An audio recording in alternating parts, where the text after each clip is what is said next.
Good morning, Megapodlings. I am going to bring to you today an interview, a telephone interview I did from the podcasting archives here on YouTube for the first time. Recently, my friend Splorin Ryan and his friend Negro Orlando went on a search for a real-life superhero in Orlando by the name of Master Legend. And this got me thinking about how back in 2013, on MegaPodTastic number 61, Mr. Dave Perillo and I did a phone interview with Seattle's real-life superhero, Phoenix Jones. So I'm going to present that to you here now, and I'm going to put the link down below if you would like to listen to the entire podcast that this interview was taken from. So here it is from MegaPodTastic number 61, Dave Perillo and I interviewing real-life Seattle superhero, Phoenix Jones. Enjoy it. What's the word on the street? Allow myself to introduce Isn't myself. that right, Mr. Poopy Pants? We have so many questions that we want to ask you about the universe. You guys ever been to Uranus? This is Krazy Joe. And this is Dave.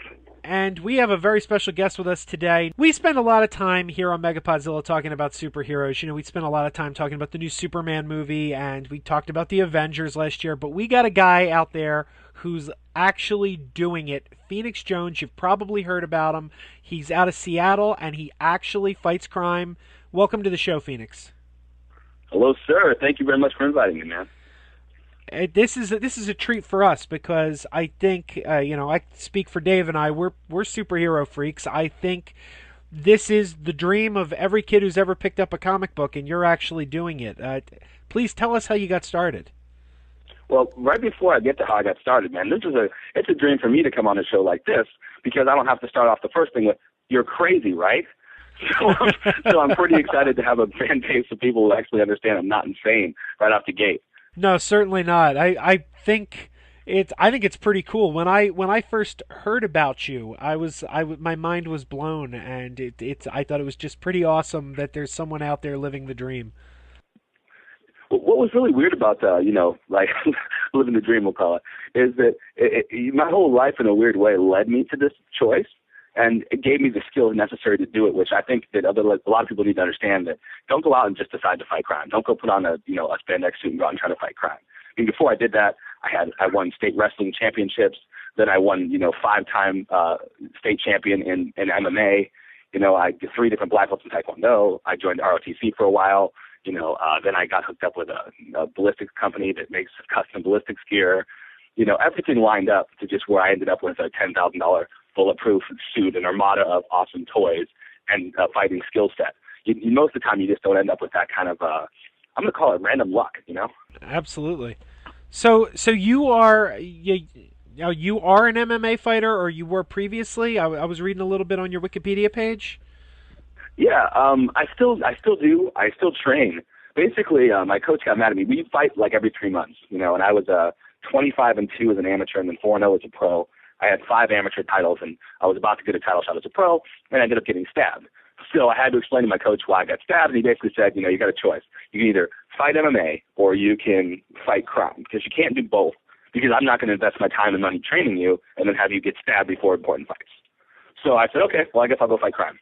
So I train every day, but I didn't have any fights in the future, except for now. Now I'm looking to get back into doing some fights. So, what made you make the leap into actually doing this? Like, what was it that, at what point did you say, I can do this? Well, the thing is, I never wanted to be a superhero, really. That was sort of later. What happened is I went to Wild Ways with my son, and we're racing to the car, and on our way, he falls. I pick him up, and he's just leaking blood from his leg, and it's just like this really bad cut. And I look, and I see my car window had been broken, and when we were racing, he had slipped on the glass, fallen, and cut his leg open pretty badly. So I had to kind of decide what to do. I picked him up. I put pressure on the wound, and I yelled at some guy across the street who had a camera phone who was holding it up and aiming it at me. And I said, hey, call 911. He runs over to me and says, I can't. And I said, why? And he goes, it'll ruin my YouTube clip. Oh, jeez. And it was just like instant moment of realization when I was like, no one cares about other people. All they really care about is stupid YouTube videos and just dumb stuff that doesn't help anybody. So I took his phone, I dialed 911, the cops came, they took a police report, but then they basically said they don't do anything with break-ins, so I said I don't need a copy of the reports, and my insurance wouldn't cover it because I didn't have a police report to prove it was a break-in, and all kinds of, it just got out of control. So about a week of just being mad. I finally called the police for an update, and they said the case was closed. I said, oh, so you found him? And they're like, no, case was closed because we didn't find anything.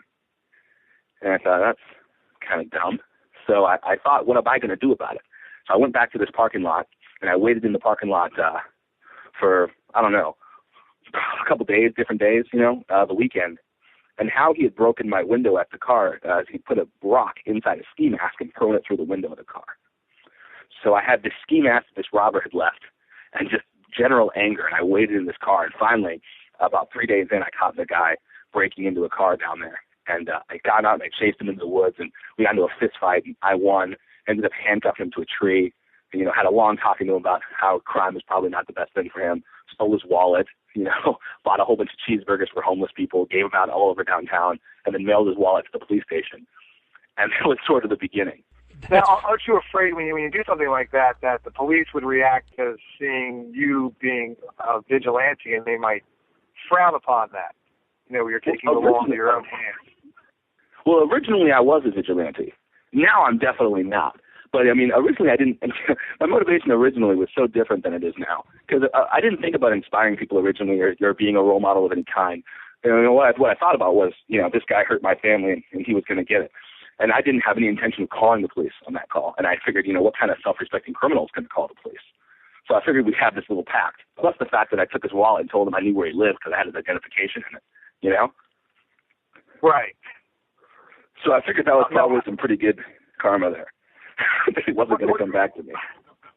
What kind of reaction did you get from the police? And do the police now, do you work well with them? Or do you have a good relationship with the local law enforcement?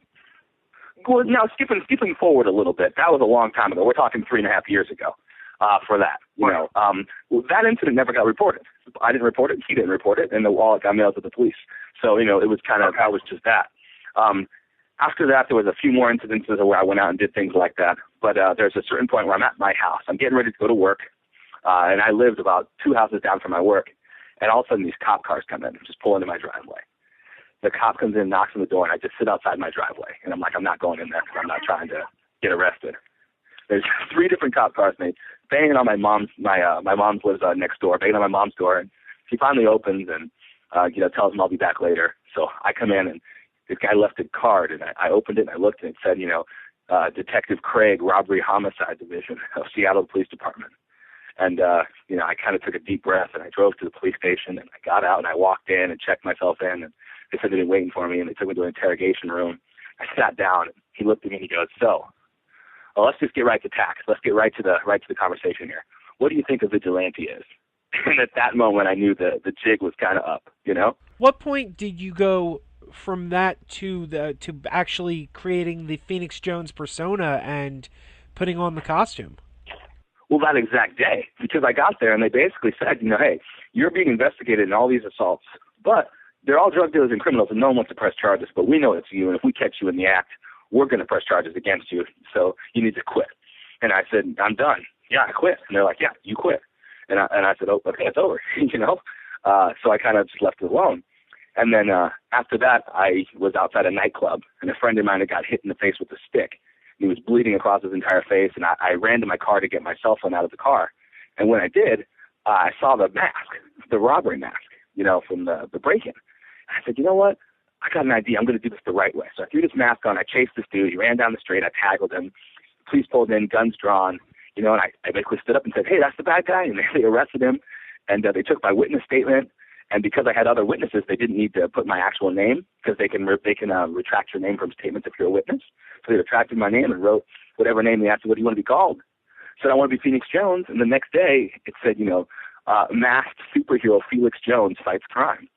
And that's when I realized that's what it is. I'm a superhero, and I'm going to do this the right way, the legal way. I went and I got some lawyers, found out the law, what I can and can't do. And then from that day on, I never broke the law again.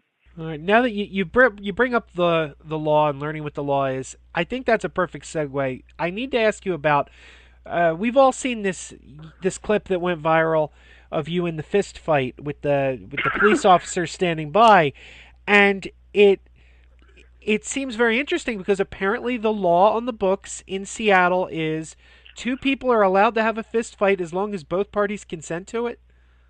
Well, kind of. Here's the deal. There's a little bit of interpretation necessary for that. There's a city ordinance that says that there's no fighting allowed in the city limits, right? Okay. But the thing people don't know is when you make a new law, it doesn't supersede the old law unless it specifically says it does. For example, there's a law in the books that says black people only get 3/4 of a vote. There's another law that passed after that said the law that says black people only get 3/4 of a vote is no longer in effect, and the new law is that they get 1 complete vote, right? Okay. In Seattle, there was an old law. It was a dueling law because we used to be in completely open carry state back like Wild Wild West times. So guys who wanted to duel in the streets weren't allowed to shoot each other downtown Seattle. They had to get in fistfights. When one person got knocked out or fell down, the other person legally won the dispute. But because the law is so outdated, they just made a new law, but didn't write that it supersedes the old law. So there's this little gray area gap called consent to duel. So if you can get another person over 18 their judgment is not impaired, you can both agree to consent to duel. And as long as we both follow the rules, and when one person falls over, you stop, it's totally legal in the city of Seattle. The only difference is if he gets hurt, really seriously injured, then there's a little gray area there. And if we break property, there's a little gray area there. But in my video, I'm pretty careful about where I position everything. And I actually don't knock him out until there's a wall behind him just to make sure he doesn't hit his head. So now, there was a documentary movie made called Superhero, and it basically focuses on real-life superheroes. Yeah. And what's your thoughts on that and are you familiar with any of the other definitely real-life superheroes out there? Worst movie ever. Here's the deal with that movie. I was asked to be a part of that movie, and I know the director too, Michael Barnett or whatever. He's gonna disagree with my statement here. It's gonna cause some superhero controversy, but I don't care. They asked me to be a part of that movie, and I was really excited about it, and I thought it would be a really good thing. Then we were talking about it. He basically said, "Yeah, but you can't fight crime." I said, "What?" He goes, "We don't have insurance to actually go have you fight crime. We just want to hear stories about when you used to fight crime. We'll do some awesome animation about it, and you can, we'll walk around with you on patrol. But if you actually see a crime, we're going to need you just to call the police." And I kind of said, "So you want me to act like a superhero, but not do anything super, so I can be famous for your movie?" And they're like, "Yeah." I said, "Okay, I'm going to pass. But thank you for the option. I'm going to pass on pretending to be a superhero for a movie." You know what I mean? Right. Because if you think about it, no one in that movie fights any crime. There's not one action scene in the entire movie. And then when the NYI breaks the rule, the New York Initiative actually breaks the rule. A guy gets his foot run over by a passing car. So they run across to help him. They actually cut the scene out of the movie because it's against their insurance. Yeah.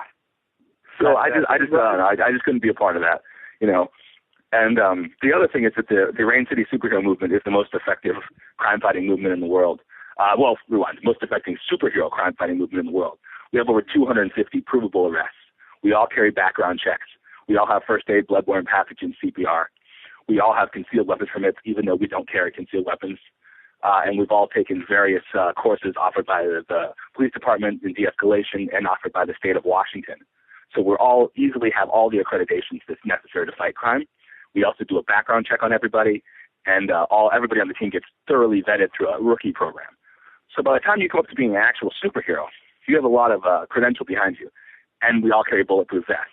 Other superhero teams don't do that, and we don't really want to associate with that because we feel like it could be dangerous because they could really get hurt. Now, you go through all this, the training and stuff like that to be a superhero. Why not try and be like an actual police officer and go through that training and maybe do that as your career? Is that not something that would interest you, or is that, was there a reason you decided? That's a great point. That's a great point. And a couple guys on our team are actually former police officers. The thing that people don't realize about police officers is police see about 14% of crimes in action. So, for example, they'll be driving, and there will be, a robbery when they're driving and they see it. Everything else, they come and they're relying on witness statement. So you've got 14% that you see, 13% you see, and then you've got about 70% or so that is relying on witness statement, and 15% that relies on video. So what that means is police officers can't actually help you if they don't have a reliable witness and or video for almost 90% of your time. What I'm giving them is a witness who has a reliable court presence, has been there over 250 times, and his videos have been seen around the world and authenticated as legitimate. An entire group of people who are considered upstanding citizens who all have background checks and are known to tell the truth. And I'm willing to go to court regardless of how bad the criminal is and provide a video, affidavit, and statement, and written report all on the spot. Without us, police can't really do their job. Not like that's a broad, really big accusation statement, but what I mean is it makes their job a lot easier when they can just go, hey, Phoenix Jones was there. Let's go online and tap into his camera. This is what you did. I mean, the last 15 guys we've gone to court for, they just look at the video and take a plea bargain. Do you feel like that, like by what you do is almost, in a way, a more effective way of preventing or stopping crime as it actually happens, as opposed to being there enforcing the law after it's already happened? Is that kind of a little bit of both. Yeah, a little bit of both. It's an effective way to make sure that on-the-spot crime gets addressed, but it's also an effective way to help the police, because I'm in no way an advocate for less police. I feel like we need more, but I also think that there needs to be witnesses, and the police literally don't have enough witnesses to come forward. I think in Seattle it's 38% of crimes. 38% of crimes the witness actually comes forward and goes to the court date. 38%. I mean, that means if you cause a crime, you have a better than 50% chance that the person you caused the crime against isn't going to come to court and testify, which any good lawyer could get thrown out. I just think that's a really high number. With your group, you guys, when you find a crime and you stop it or whatever, you always go to court and you always are there to be a witness? You make everybody in your group finds time to go and do that for the people, or? Yeah, what we do is we have we always make sure we go to the court case. We've never missed a court case. We've never been late to a court case. And we also all help each other out. So, for example, last month I had a court case, and I was going to miss 3 hours of work, which, is about $35 or $40. And the other guys who had been working, they actually covered my shift because a few guys work at the place I work and then gave me the money back. And I've done the same for them. So we cover each other financially for the hours and time that we missed to make this happen because we feel strongly about it, Right. Okay. That's cool. So what's a typical night on patrol like for you? Like, how can you walk us through it a little bit? Yeah. So let's see, a typical night. All right. Wow. So depending on what day, give me a day of the week will make it easier for me. Let's say well, you tell me what is the highest crime night? Would it be the weekend, or is that Thursday too obvious? Night. Thursday? Okay. Thursdays for sure. So Thursdays we take the rookies out and we go to the University District most of the time. So let me see. What'll happen is we'll leave the house probably around maybe 10 o'clock or so, drive to the storage unit, pick up the spare car, change into our gear, lock up the unit. Once we're in the patrol vehicle, we'll drop on the scanner, do a quick thing, make sure there's nothing crazy going on in the city that we need immediately to help with. We'll drive to the comic book store, the University District, anywhere around that area, whatever meetup place we have set up. And we'll have one scout get there first, check out the meeting spot in regular clothes. Then when they say it's cool, then we'll show up in our clothes. The scout will brief the shadow team. Shadow teams are guys who walk around in regular clothes with radios and just report back where the crime is and keep a camera on them that's running at all times. So if we're not on the street or someone's sees us counting and stops doing the crime, we have video before that of them doing whatever they were doing. Then the main superhero team will be led by me. We'll go through, make sure everybody's got bulletproof vests, everybody's got equipment, everybody's got their the correct whatever they're supposed to have on them, the correct IDs, everything like that. Then we hit the streets. We'll pick an area. We'll pick a pattern to walk the area, for example, like 2 blocks down, 2 blocks left. And we'll line 3 different streets, and we'll all go 2 blocks down, 2 blocks left, and intermeet with each other, check in every block. And then when we come across a crime, we have positions. So I'm always on 1. So the first position guy runs in and then makes sure that they know that we're coming and we're calling the police. Second position backs up the first guy. Third position is crowd control. Fourth position is 911. 5 position is enforcement for 911, meaning that they make sure that the guy calling the cops isn't going to get beat up. The 6th man is the camera guy, and then the 2 shadow guys will actually have their cameras, and their job is to get opposite opposing angles. So they should be looking at each other. So one will be on one side of the altercation, one will be on the other, and they should be able to see each other all in the same thing. Then at some point, we will yell out either some command that is verbally audible for all 3 cameras, so that people can tell that there was no editing that took place, because all 3 cameras' times will line up between altercations. Then we stop whatever's in place. If they're causing if they're stabbing someone, we'll release their weapon. If they have a weapon, we'll hold them in place and wait for the authorities to show up. If we haven't witnessed the assault, we've just seen the aftermath, like a person bleeding or down, we will chase the suspect, keeping an eye on him, but not physically touching him until the police arrive, and then we can point out who did it, have them review the video, and take the guy down. If there's a hit and run or a vehicle leave, we will immediately get plate video of the license plate, a direction the video is heading, radio into our car, and if we can, have our car follow them at a distance. Wow, that is a well-oiled machine you've got there. You guys are a never lot of trial and error. It's never you guys out there by yourselves then at this point, because I guess, it's safer for you to be part of a group. By myself, I used to go out by myself. But every time I've been hurt, it's always been solo. Every time I got stabbed, it was like me versus 4. Or, it never seems to be me one-on-one. So if I'm out there and you just see me, there's more than likely at least 2 or 3 shadow guys with me. And are you afraid of any kind of, repercussions from anybody you might catch in a crime that gets prosecuted and then goes to jail or maybe gets released, that they're going to come back at you guys and, try and do something to you or your families and stuff like that, or does that worry you at all, or no? Well, I do an amazing job of home security. My house would be pretty much a mistake to break into. But then on top of that, most people can't figure out, I'm going to say pretty much everyone can't figure out where I live. My house and my apartments and everything else aren't even rented in my name. You'd have to pretty much be following me to figure out where I live. You have a pretty tech-savvy audience, actually. So if you guys feel free to Google search me and check it up and see if you can figure out where I live. My name is Benjamin John Francis Fodor, born in 88. So if you guys can figure out where I live, Facebook me, I'll send you a free T-shirt. So. Oh, all right. Maybe that's a contest for our listeners. You can find out where you live.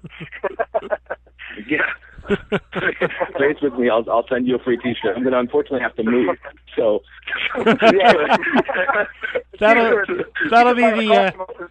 That'll be the most expensive T-shirt ever for you. I actually do that. I do that with my fan group on my Facebook a lot, and it's really super helpful for me to just, some of these guys come up with really crazy ways to figure out where I live, and it's really interesting what they can come up with. I've never had anyone get a house I currently live in, but I've had people get in some of the old houses I used to live in and stuff.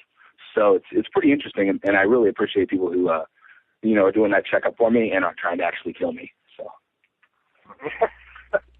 A little scary, but yeah, as long as they're not trying to kill you. So the first time you put the mask on, what kind of reaction did you get from the criminals when you're out there? Did they? You said when this interview started that we didn't think you were crazy. Did you get that reaction from the people you were confronting? Did they not take you seriously? So here's the thing that you've got to figure out about crime fighting, which is kind of funny. And this is borderline arrogant, so bear with me, right? When I first started, people didn't have much to say or opinions because I didn't care what their opinions were. So, for example, the guy who broke into my car, when I come after him, there's a guy, shirtless, 6 foot tall, 200-pound, in shape black dude with a mask on and a big baton chasing you down the street into the woods. You don't have time to not take them seriously, Then you turn and we get into a fight in which you lose and you wake up unconscious, handcuffed to a tree. So there wasn't a lot of time to not take me seriously. Then at that point, they realize I'm serious, and that's by the time at that point I'm having just a conversation with them with my mask on. And I'm sure they think I'm insane. But, they're also scared for their life. Now it's a little different. Now when I show up, let's go a couple years back. Let's say now 2 years back, after the whole vigilante stage when I was following the law, I would show up and criminals would not take me seriously. I'd show up in my Jones mask and they would and I'd follow them around, and if I didn't see, so the criminals started being like, well, you can't do anything, but the police are going to come, which caused their reaction to then be, well, if we could beat this guy up before the police get here, we can run away. So then they started engaging me. And once they started engaging me, the fact that I can actually fight, and then I have, pepper spray bombs and stuff, started to spread across the streets. And then the people were like, well, we can't attack him. And if we stay, the police will get called. So now we're about a year ago. I'll show up and criminals just walk away. They're like, it's not worth selling drugs, guys. We'll just walk away. And in the last, 6-7 months, we've started doing more sting operations where we're actually hiding in a well-drug trafficked area or in a well-robbery area. And when the robbery takes place, we burst out from the hiding spot. And most of the time, the criminals go, oh, crap, it's Jones. And they take off running, So it's kind of funny now. Yeah. So that guy, I'm gonna let my comic book dork show himself.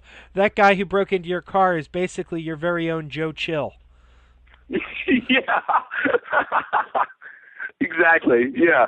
You kind of dated yourself there. Well, what can I say? But look, the other day I found out about Batman Jones. I had never heard of Batman Jones before. I don't know about Batman Jones. What is that? Okay, so check it out. In 1944, I think, a Batman saved a mom who was bringing her kids to the hospital for giving birth or something like that. He saved her in a comic book, and she named her kid Batman, and her last name was Jones.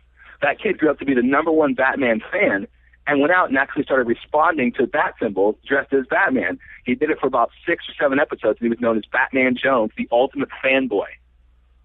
Huh. Isn't that hilarious? Look him up. Yeah, and he just recently resurfaced in Battle for the Cow. Did you guys read that one? I did not read that one yet. Well, Battle for the Cow came out, and he shows up in that as a crime scene expert, and his name is Batman Jones. And I was like, who's that? So I had to do some research, and I looked it up, and I just couldn't stop laughing. Because, it was like they predicted Phoenix Jones 40 years before he ever showed up. That's pretty cool.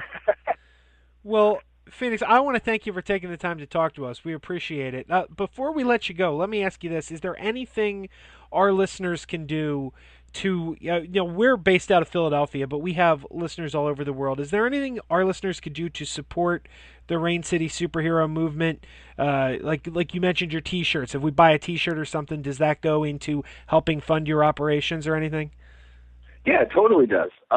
Let's see. So the best way is to help out. You can go to my website, which is just thephoenixjones.com. There's, T-shirts you can buy there. It's going to be stickers pretty soon and coffee mugs, which are kind of cool. We use those to pay for our team's insurance and our gas to get to and from patrol, which is pretty awesome. If you want to get more active, though, you can join the Action Team. My Action Team is something I made up on my website again. You have to submit your name and stuff and where you live, and what we do is we'll send you secret missions.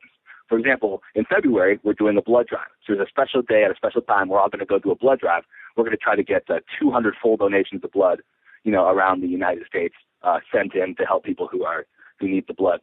Last month, we did a homeless outreach, which we were able to literally get every single homeless person in one area of the city with a sleeping bag, sweatshirt, socks, shoes, gloves, poncho. So we do really cool stuff if you want to join the Action Team. It just takes a little more effort. Cool, and that's thephoenixjones.com. Thephoenixjones.com. All right. And there's funny videos of criminals and a rogues gallery, which is pretty funny, which I apparently, according to my attorney, I'm going to get sued for. So before I get sued for that, you should totally read it. All right. Well, thanks again. No problem, man. Thank you. You guys stay classy.